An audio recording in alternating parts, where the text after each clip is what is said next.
अगर कांग्रेस विपक्ष के तौर पे असरदार नहीं रहती तो बल प्रयोग करने की सरकार को आवश्यकता नहीं पड़ती। आप देखें रायगढ़ में बल प्रयोग किया, आप देखें उदयपुर में बल प्रयोग किया, आप देखें परसोड़ी कला में अभी बल प्रयोग किया। यहाँ पर आंदोलन हो रहा है कि आपने रेट इतने बढ़ा दिए, वहां बल प्रयोग किया। आपने यूथ कांग्रेस का प्रदर्शन चल रहा है, वहां बल प्रयोग किया। रायपुर राजधानी है, वहां से कुंटियों में जो लोग काम कर रहे हैं, अपनी जीविका चला रहे हैं, वहां आपने बल प्रयोग किया। तो बल का प्रयोग अगर आपको करना पड़ रहा है तो विपक्ष अगर सजग नहीं होता तो बल के प्रयोग की आवश्यकता नहीं है। क्या जिस तरीके से रह रहे के मैसेज उठता है कि सीएम बदलेंगे, क्या कहेंगे इस पर? ये उनका पार्टी का मामला है, हम लोग उसमें कुछ कहना उचित नहीं लगता है। ये उनके पार्टी का मामला है, वो जाने। लेकिन 2 साल में सरकार ने बेहद निराश किया।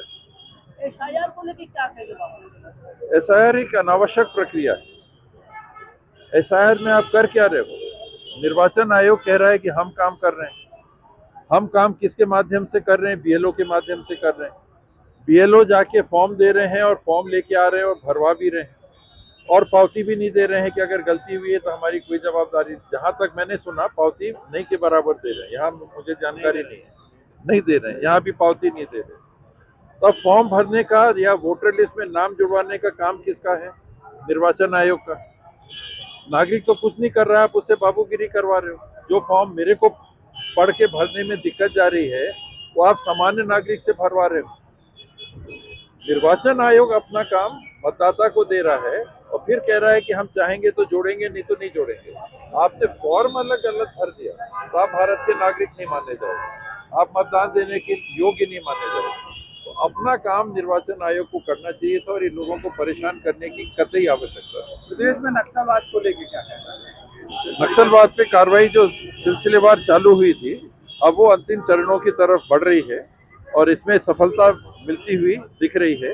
हम सब चाहेंगे कि नक्सलवाद छत्तीसगढ़ से समाप्त हो और सारे लोग, सारे छत्तीसगढ़ के नागरिक मुख्य धारा से जुड़े।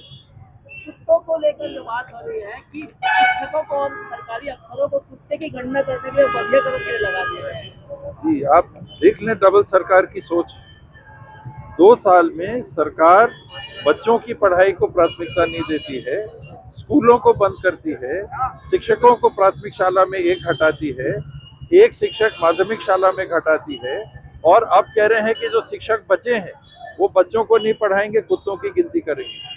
आप सोचो इनकी प्राथमिकता क्या है। आपके यहाँ के तो स्वयं मंत्री हैं स्कूल शिक्षा के, इसी क्षेत्र के हैं। कैसी सोच है, मैं समझ नहीं पा रहा।